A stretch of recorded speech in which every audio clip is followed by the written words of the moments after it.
Okay, so we've got another artificial intelligence movie here, one that seems to waver on the rules a little bit.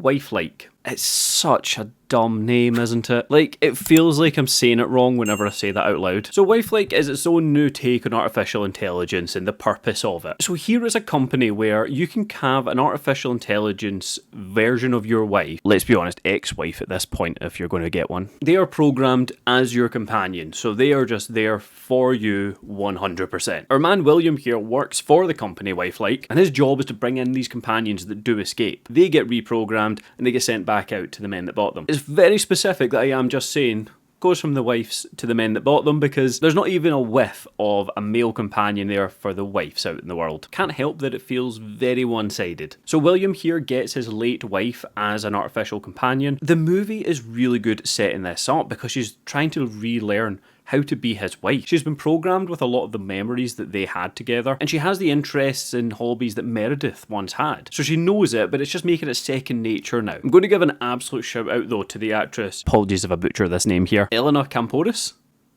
She has got to have some of the absolute best AI acting I have ever seen. Like, she's got this whole like pop and locking thing. She just feels artificial, if that makes sense. And it's fucking incredible, because the movie does show you the memories as well. So you get to see Meredith both as a human and as an AI. And you see the acting difference. You know, it's not just the actress and the way she is. She's clearly making a very conscious effort in all of these scenes to feel fake, just feel artificial. And it is incredible how well she is at it. So in this world, and of course if we're talking about men just buying artificial women to be their wives at home, there's going to be a few people that have a problem with it. Now this group are called Scares, and they're dubbed as this terrorist group by the company. And their job is just to find these companions and help them to escape, reprogram them so they're no longer the wives that they were programmed to be. So there we are, we've got our antagonist in this movie, and you've got somebody that's fucking with Meredith here. Like, it's really weird as well, because and in some of the initial scenes, they're talking about how to program her. And of course, he wants to get down to some busy time, which, can you blame him? Like, I know they say you can't have your cake and eat it too. That's a lot of cake.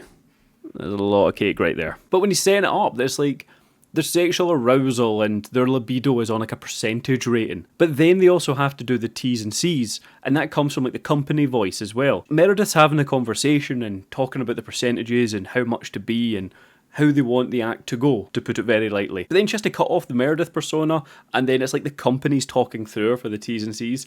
It's really weird. I mean, it didn't stop this man's blood flow, put it that way, but it just seemed a little bit off. Now, there is some mystery here, because there's a character that just keeps popping up. We've got this person, Louise, that when they first interact with Meredith, they make it clear that this isn't the first time she's interacted with Meredith. However, us as an audience, we don't know that they've interacted before, and neither does Meredith, so it leads to this confusion. So of course she tells William about it, and there's a terrorist group out there that's trying to take companions, so he just kind of chalks it up to them. But he thinks nothing of it and wants to move on. Now, he is the best man there is at taking down these companions. It's made very clear in the business that he's number one at what he does, and you see him in action.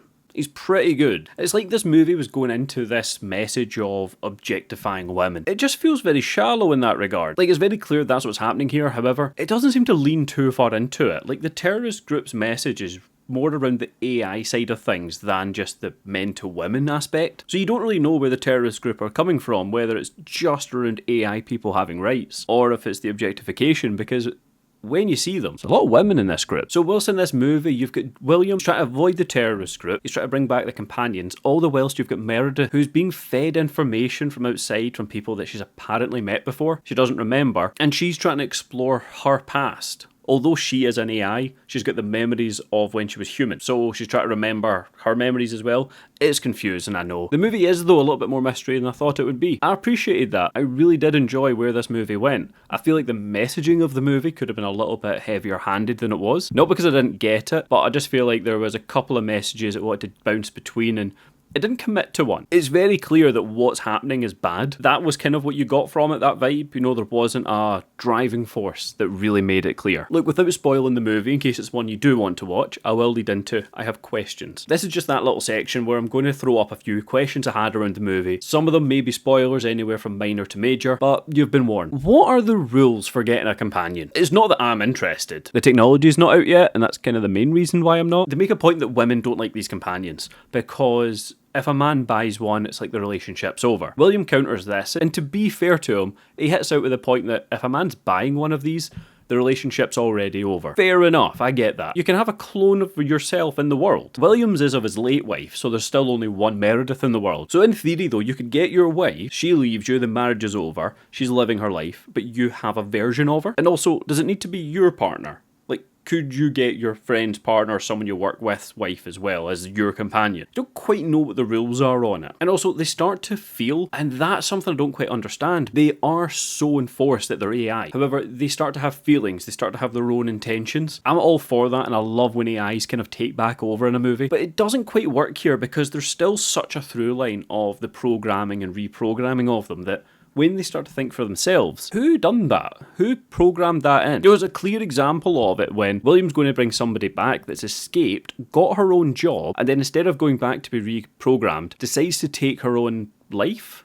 Takes her own programming? I don't know. She's a robot, like it's not technically what it is. But I digress. She's been programmed that in the moment she's very upset, very angry, or emotional at least to take that action. You can't help but wonder where the companions lie on the scale of human to AI. Did they seem a lot more human than initially set up in the movie? And also, she goes into dreams when she's charging. Their battery cycle only lasts a day? Like, what the fuck's that? If it's your wife, you're going to want to sleep in bed with them. Make it 2 days at least. It's not like the new AI version's out, so they've sent a software update to fuck your battery. So like, surely you can make it just last a little longer. Hell, when the man's at work, go for a nap. But anyway, they dream, and in the dream they can relive their memories. And these memories are of the real life person. I don't even want to go into understanding how their human memories get put into the AIs, especially when there could be two versions of the same person in the world, or how this works. You know, how do you take a living person's memories off them? The movie's not going to answer it, and so neither am I. But like when we see her dream, of course we are watching it as an audience member, so we see her in the kind of dream space talking to her